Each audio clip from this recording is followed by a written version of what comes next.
জাতির জনক বঙ্গবন্ধু মুজিব, যিনি সেই উতাল করা ৭১-এর আজকের এই দিনে এই মুক্তি সংগ্রামের আহ্বান করার মধ্য দিয়ে ৩০ লক্ষ লোক শহীদ হয়েছিল, ২,৬৯,০০০ মা বোনের সম্ভ্রম ইজ্জত যারা দিয়ে আজকের এই বাংলাদেশ বিনির্মাণ করেছেন।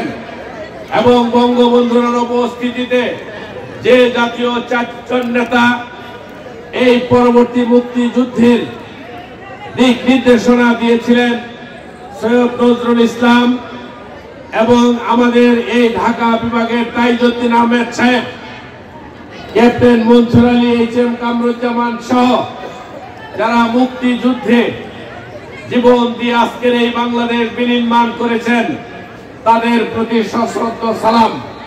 এবং বঙ্গবন্ধু তার জীবন দিয়ে প্রমাণ করেছেন যে কি বাংলাদেশ একদিন স্বাধীন হবে এবং স্বাধীন করে দিয়েছেন। কিন্তু বঙ্গবন্ধুকে আমরা হারিয়েছি সেই ৭৫-এর 15ই আগস্ট।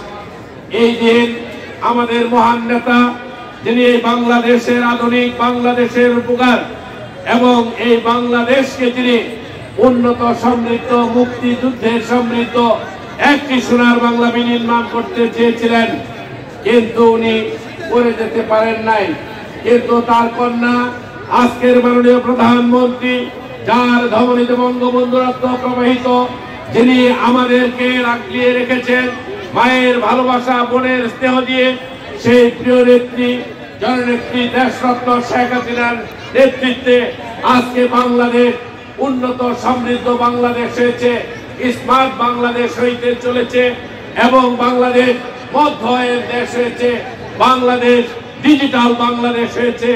এই বাংলাদেশের আধুনিক রূপকার মুক্তিযুদ্ধের আদলে একটি আধুনিক সোনার বাংলা বিনির্মাণ করতে যাচ্ছে। আজকে এই বিজয়ের দিনে বলতে চাই, বঙ্গবন্ধু তিনি ডাক দিয়ে বাংলাদেশ স্বাধীন করেছেন এবং তার কন্যা এই বাংলাদেশ স্মার্ট বাংলাদেশ বানাইতে চান। সেই বাংলাদেশ বানানোর বিনির্মাণে আমাদের সম্মুখে চলে এসেছে একটি জাতীয় সংসদ নির্বাচন।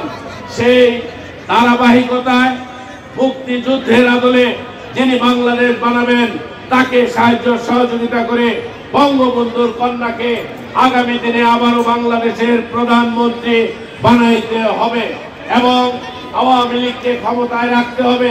আমাদের এই এলাকার অভিভাবক, যিনি তার জীবনের যৌবনের উপযুক্ত সময় শুধু লড়াই সংগ্রাম আন্দোলন করে উনি তার সময় কাটিয়েছেন এবং আমাদের এই নকলা নালিতাবাড়ি মানুষের আধুনিক নকলা নালিতাবাড়িতে যিনি উন্নয়ন করতে চান, সেই প্রিয় নেত্রী অগ্নি কন্যা বেগম মতিয়া চৌধুরীকে আমরা আবারও নৌকা মার্কায় ভোট দিয়ে আমাদেরকে যেভাবে আজকের মাননীয় প্রধানমন্ত্রী বঙ্গবন্ধুর কন্যা নকলা এবং নালিতাবাড়ির মানুষকে সম্মানিত করেছেন,